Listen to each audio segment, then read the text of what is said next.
भागवत में एकादश स्कंद में तितिक्ष ब्राह्मण का देखो, गृहस्थी में रहते थे, लड़के बच्चे थे, खूब धन कमाया और बड़े ही कंजूस स्वभाव के थे, न परिवार को भोगने देते थे न स्वयं भोगते थे। अब कुछ ऐसी विपरीत परिस्थिति आई, सब दिन होत न एक समान, राजदंड उन पे लागू हुआ तो काफी अर्थ तो टैक्स में चला गया। फिर परिवार के जनों ने देखा कि ये तो कंजूस है, 1 रुपया भी नहीं देगा, वो लोग इधर उधर से हाथ मार के फिर आग लग गई। अब परिवार वालों ने उसका त्याग कर दिया, केवल अकेला, कोई उससे प्यार नहीं करता, अर्थ उसके हाथ से चला गया सब। अब विचार किया कि मेरा पूरा जीवन निकल गया, उत्तम वर्ण में जन्म हुआ था, वृद्धावस्था गई, अब क्या होगा, क्या होगा? जिनको मैंने पाला पोषा, जो बड़ी मेहनत से धन कमाया, तो सब नष्ट हो गया, परिवार वाले कोई देखते ही नहीं। जानते हो उसका निश्चय, देवता इस बात के साक्षी हैं कि आज से मैं अपने जीवन को श्री भगवान के चरणों में समर्पित करता हूं, सब कुछ सहूंगा और निरंतर भगवान का भजन करूंगा। वो इतना बड़ा महापुरुष उसी निश्चय से हो गया कि भगवान उद्धव जी को उसकी कथा सुना रहे हैं। कोई साधना नहीं हुई थी, परिस्थिति ने ऐसा निश्चय करवा दिया। तो जरूरी है वो परिस्थिति आवे तब तुम निश्चय करो। क्या सत्संग में तुम निश्चय नहीं कर सकते तो परिस्थिति का इंतजार करोगे कि ऐसी विपत्ति आवे, ऐसी ठोकर लगे, ऐसी दुर्दशा हो तब तुम निश्चय करो? अरे उसके पहले ही निश्चय कर लो तो दुर्दशा काहे को होगी। ऐसा नहीं कि उसका जीवन मंगलमय हो गया। अब उसके कर्मों का क्षय करने के लिए जब वो संन्यास भाव लेकर विचरण करता, भिक्षा मांगता, तो लोग थूकते, स्पष्ट लिखा हुआ मूत देते, बांध देते, पीटते, उसकी भिक्षा छीन लेते।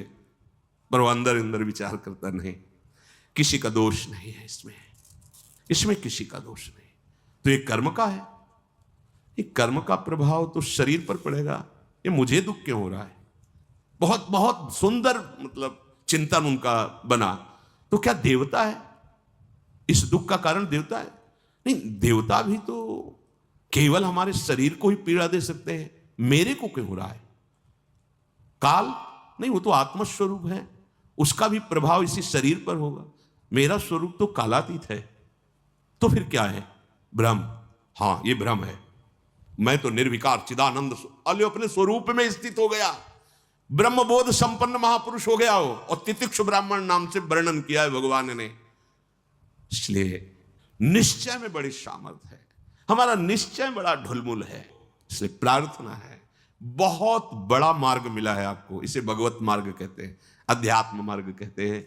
ये अंतिम जन्म वालों को मिलता है, जिनका आखिरी जन्म होता है। अगर चूक करोगे तो व्यर्थ तो नहीं जाएगा, पर और समय लग जाएगा। काहे कुछ समय बर्बाद करो, आज निश्चय करो। गोस्वामी जी कह रहे, देखो निश्चय, गोस्वामी जी बाल्यावस्था से भगवान में रत थे, ऐसा नहीं है कि वो भजन नहीं करते थे, ऐसा नहीं है। जन्म हुआ था तब बोले थे राम, जैसे बच्चा रोता है ना, तो गोस्वामी जी रोए नहीं थे, राम बोले थे, इसलिए राम बोला नाम पड़ा था। राम बोला, प्रकट हुए थे तभी राम। तो ऐसा भी नहीं था कि आसक्ति नहीं थी शरीर में या अन्य, ऐसा भी महापुरुष जन लीला दर्शाते हैं, वो हमारी हिम्मत के लिए। पत्नी में चित्त आसक्त था, एक दिन के लिए भी कभी मायके जाने के लिए अनुमति नहीं दी थी। और उसी पत्नी के मुख से जब ये बात निकली कि जितना तुम्हें इस शरीर में आसक्ति है, पूरी कथा अगर राम जी में होती तो जीवन तुम्हारा धन्य हो जाता।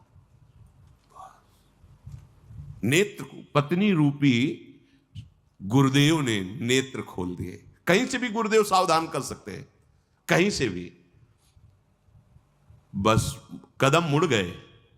क्योंकि ऐसा नहीं था कि राम भक्ति नहीं थी, निश्चय कर लिया, अवलोकनाशानी। अब ये गोस्वामी जी का ही पद है, अब इंद्रियों के बस में हो के, नहीं नहीं, बहुत सही बोला। अगर ये स्थिति, ये आसक्ति राम जी में होती तो जीवन धन्य हो जाता। अब पायो नाम चारु चिंतामणि, उर करते न खसई हो अवलोकनाशानी। अब समझ गए।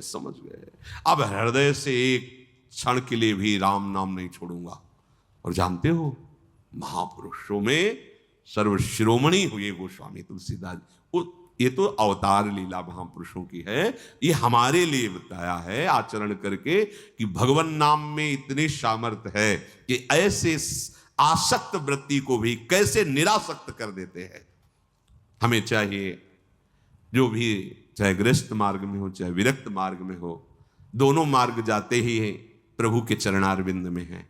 अपने मार्ग की वृत्तियों को जानिए, समझिए और धर्मानुसरण बर्ताव कीजिए और नाम निरंतर जपते रहिए, तो जीवन यात्रा का विश्राम, जो गोस्वामी जी कह रहे हैं, पायो परम विश्राम, विश्राम ही नहीं, पायो परम विश्राम, राम समान प्रभु नाही कहूं। ये विश्राम कैसे मिला? कहते भगवान शंकर को साक्षी करके कहता हूं, अगर थोड़ा भी मिथ्या हो तो हमारी जीभ गल जाए, मेरा जो कुछ भी बना राम, ये 2 अक्षर मेरे माई बाप हैं, इन्होंने ही हमें, बस आप हृदय की बात महापुरुषों के, ये 2 अक्षर राधा, यही देख लेना आप। चलो देखो, बहुत समय तक विषय संयोग ना होने पर ऐसा ना समझ लिया जाए कि हम निर्विषय हो गए। बहुत ये चोर हैं, बहुत छुप कर रहते हैं और चिंगारी की तरह रहते हैं। फूस मिल जाए तो ज्वाला बनने में सेकंड लगता है। ध्यान रखना, 20 वर्ष 30 वर्ष बिल्कुल निर्विकार, संयोग नहीं, लगता है कि अब हमें कौन परास्त कर सकता है। चिंगारी है, फूस मिला ज्वाला बन जाएगी, जिसे नारद जी ने कहा तरंगवत, और संयोग बना तो समुद्रवत, डूब जाओगे, निकलना मुश्किल हो जाएगा। जब तक भगवत साक्षात्कार ना हो जाए, जब तक आपको अपने शरीर का अहम स्मरण करता भोक्ता भाव है, तो ईमानदारी से सावधानी पूर्वक अपने धर्म का पालन करते हुए प्रिया प्रीतम का निरंतर स्मरण, यही हमारे जीवन का परम लक्ष्य होगा।